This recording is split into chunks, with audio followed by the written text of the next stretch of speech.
রান্নার প্রস্তুতি চলতেছে বন্ধুরা। কি কি হবে সেটা দেখাইনি। আলু দিয়ে মাছ দিয়ে হবে। জিরা আর গোলমরিচটা পেস্ট করে রেখেছি এখানে, আর মাছটা ধুয়ে রেখে দিয়েছি। সকালবেলার জলখাবারের জন্য ওই যে আলু ভাজি হবে পেঁয়াজ দিয়ে, কাঁচা লঙ্কা দিয়ে, আর পরোটার ডোটা মেখে রেখেছি। আর এদিকে দেখুন কি অবস্থা, দেখুন। এবার বুঝুন তো আমার ঘরে আওয়াজটা কেন আসে। কড়াইতে তেলটা দিয়ে দিলাম, চুলার আঁচটা বাড়িয়ে দিচ্ছি।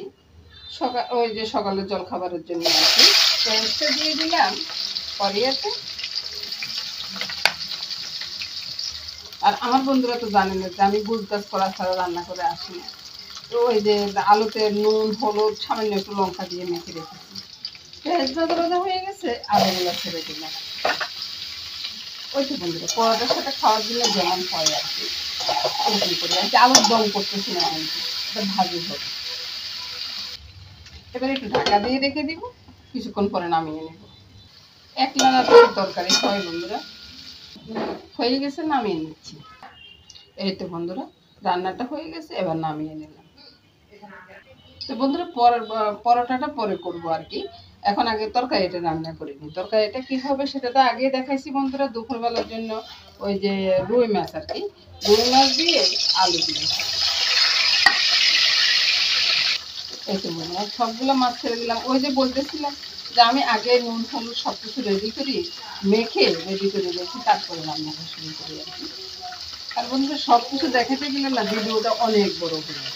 তো সেই জন্য চিন্তা করি যে যতটা মানে যতটা দরকার আর কি ততটা দেখাই, অতিরিক্ত কিছু দেখাই না আর কি। আর বড় ভিডিও দেখলে আমরা ছোটখাটো মানুষ, আমাদের ভিডিও কেউ দেখি না। সবগুলা মাছ ভেজে উঠিয়ে নিলাম।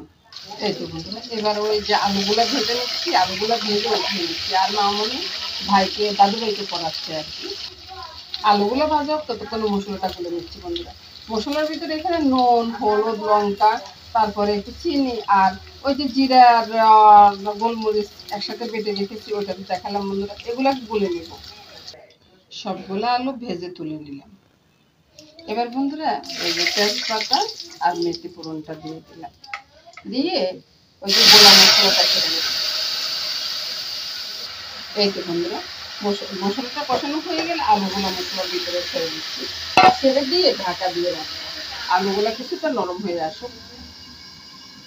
আলুগুলো যখন কষানো হয়ে গেছে বন্ধুরা, কয়েকটা আলুকে এভাবে চেপে ভেঙে দিতে পারেন, তাহলে তরকারিটা ভীষণ সুন্দর হয় আর কি। খেতেও মজা লাগে, একটু ঘন টন হয়, দেখতেও সুন্দর। এবার মাছগুলো দিয়ে দিচ্ছি। মাছগুলো দিয়ে একটু গরম জলে দিই, ঠান্ডা জলে দিব না বলে। আলুর তরকারি তো, আলুর তরকারি একটু গরম জল দিলে বেশি ভালো হয়। গরম জলটা দিয়ে দিলাম। এবার দেখুন নাড়ার পরে কালারটা কেমন হয়।